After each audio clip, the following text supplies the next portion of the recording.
Jireenya keessan keessatti dadhabdanii tooniyyuu jechuudha. Dhukkubsattanii nama aratti galfattan nama boqonnaa itti argattan waaqayyo isiniif haa kennu isiniin dhoowwatiniin isiniin jedha. Amiin jedhaa fudhaa isin jala dabartii. Ashamaa harka fuudhee akkam jirtan hordoftoota chaanala kootii kan taatan marti keessanuu nagaan rabbii lafaaf iddoo jirtanitti isiniif haa baay'atu akkam turtan akkam sa'a kana geessanii. Ani obboleettiin keessan nagaa guuturraa faa qabaa nageenya na bukkee ture isin birallee haa jiraatu isiniin jechaati. Namoonni chaanala keenya faaraa taatan subscribe like gochuudhaan maamila keenyatti dabalama kan maamila koo turtan immoo hanga yoonaa yaadawwan garaagaraatiin na deeggaraa turtan galatoomaa galata guddaa na biraa qabdan isiniin jechuu jaaladha. Obboleewwan kiyyaa egaa akkuma jalqaba irratti isiniif dubbadhe jechuudha waaqayyo jireenya keessan keessatti jechuudha. Kennaan hunda caalu maali jettanii yoo na gaafattanii akka kootti kennaan hunda caalu jireenya keessan keessatti dhala rabbi dhala isiniif haa kennu. Argadhaatii aaratti galfadhaa argadhaatiiyyuu jechuudha.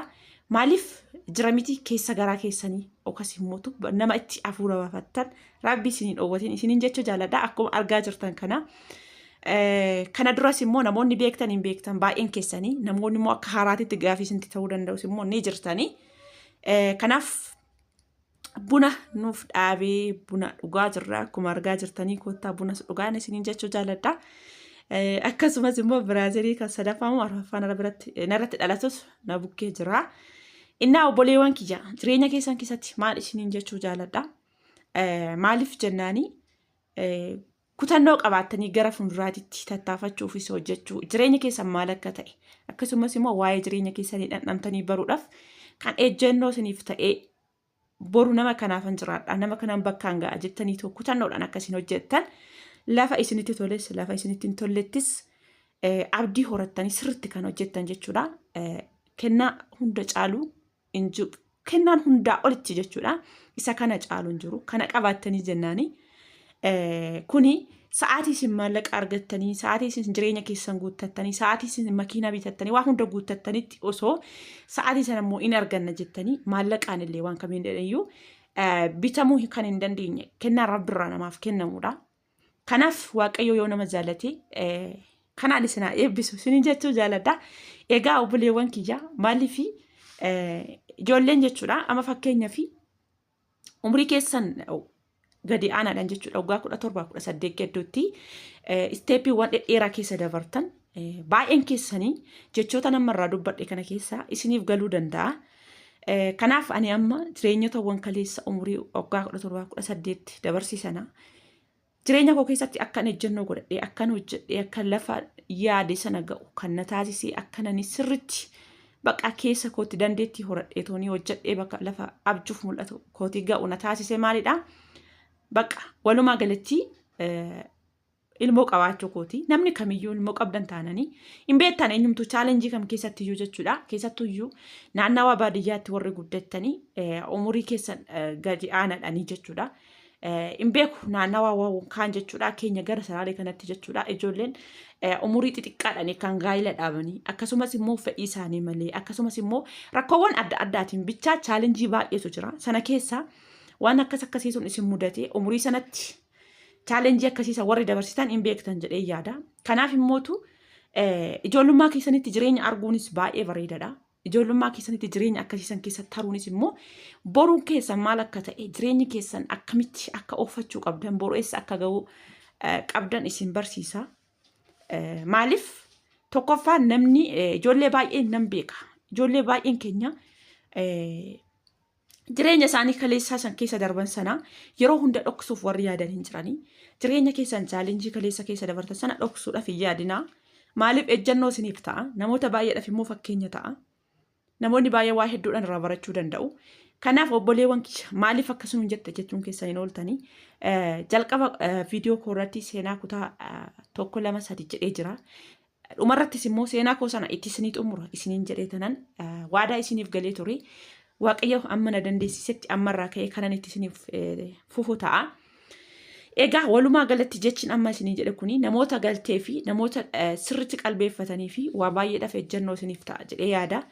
Waa baay'ee keessattis immoo dudduuba keessan garagartanii jechuudha. Ka'umsi keessan kaleessa eessa akka ture, har'a eessa akka jirtan, jireenya keessanoo eenyuuf akka jiraattan, eenyu galmaan ga'uudhaaf akkasumas immoo boru wanti nuti hojjennuuf kuni walumaa galatti firiin keenya maali? Namni narraa ani iddoo guddaadha dhangaadha jettanii yaaddan kun boru anaaf maal laata?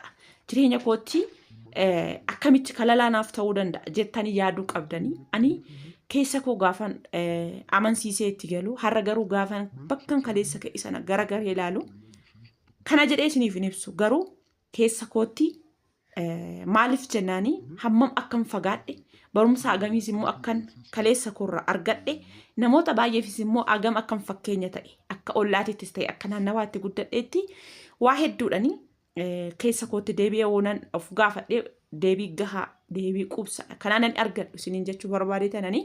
Egaa obboleewwan kiyyaa walumaa galatti yeroo baay'ee jireenya keessan kaleessaa dhoksuuf hin yaadinaa.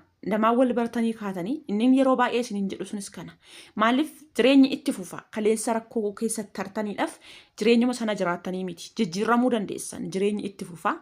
Gaafa mootu jireenya akka haaraatti eegaltan sana maal taatanii chaalenjii keessan kaleessaa eenyummaa keessan kaleessa sana nama hin dhoksina. Inni nan isiniin jedhee yeroo baay'ee isiniif dubbataa tures isuma kanaafananii. Ani har'a jireenya koo kaleessaa sanatti ittiin boona malee maaliif ittiin gaddu? Maaliif jireenyi maal akka ta'e na barsiisee jira? Eenyuuf akkan jiraadhu na barsiisee jira? Eessa ga'uudhaaf akkan deemu na barsiisee jira? Waa hedduu keessatti barumsa guddaa kan naaf ta'e baqa chaalenjiin kaleessa dabarsiisana. Kana keessatti immoo Waaqayyo wanti nan isiniin jedhu yoo jiraate Rabbiin maatii keessan waa tokko isin jalaan taasisina. Maatii keessan keessattuu haadha keessan qabaattanii jennaani. Dhugaan isiniin jedha ba'aan haati keessan isinirraa qooddee ba'aan haati keessan isiniif qabdee lafa garaa keessanii akka isin geechan bakka yaaddan geessanii waan barbaaddan hojjetattanii akka naannooftanii isheetti deebitan kan ba'aa guddaa isinirraa qabuu danda'u haadha keessanii. Waaqayyo haadha keessan amma isin dachee kanarra jirtanitti waa tokko hamaa isaanii isin agarsiisinaa. Ani dhugaa kadhannaan koo inni guddaan isa kana biyya namaa keessas jiraadhee karaas deemee har'as yoon taa'es isa kana kadhannaan kan koo jechuudha. Kanaaf walumaa galatti obboleewwan kiyyaa dhugaan isiniin jedha. Ani yeroo baay'ee jechuudha yoon dhufes waan maaliif tarii akka namoota waan kuwwanii fakkeessee irraa dubbachuun keessi koo waan hin jirreef yeroo baay'ee mootu waan dubbattanitti namarraas ta'e Rabbirraa kan argattan waan dhugaa irratti hundaa'e irraa waan ka'eefi ijoollee baay'een waan ani amma hasee kanarraa tarii namoonni baay'een gaafii isinii ta'uu danda'a. Namoonni immoo kaleessa eenyummaa koo beektanii parsantii 100% akkasiin itti amantan nan beeka. Egaa akkasiin isiniin jedha jabaadha. Jireenya keessan keessatti eessa ga'uuf akka jirtan kaleessa eessa akka kaatan amma immoo eessa akka jirtan wanti kamiyyuu wanti xixiqqoon gufuu isinitti hin ta'inaa. Duubatti hin deebi'inaa abdii hin kutatinaa jabaadhaan isiniin jechuu jaaladha obboleewwan kiyyaa.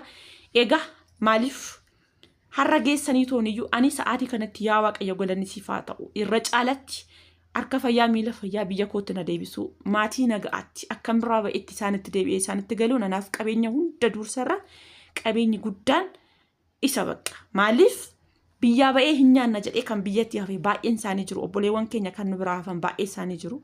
Nuti garuu kallattii kamiiniyyuu fayyaadhanis ta'ee barumsaanis ta'ee hojiidhanis waan baay'ee jechuudha. Jireenyi gola namaa waa hedduu nama barsiisti akkuma kana dura isiniif jedhetti jechuudha.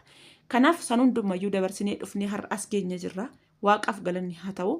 Kanaaf isinis jabaadha. Waaqayyo isin duukaa haa ta'u isiniin jechuu jaaladha. Namoonni isinitti tole laayik sheer gochuudhaan yaada bal'aa warri qabdan koomentii jala naaf kaa'aa na jajjabeessaa. Ammaan booda isin jalaa hin badu isiniin jechuun jaaladha. Nagaan naaf turaa turtii gaarii.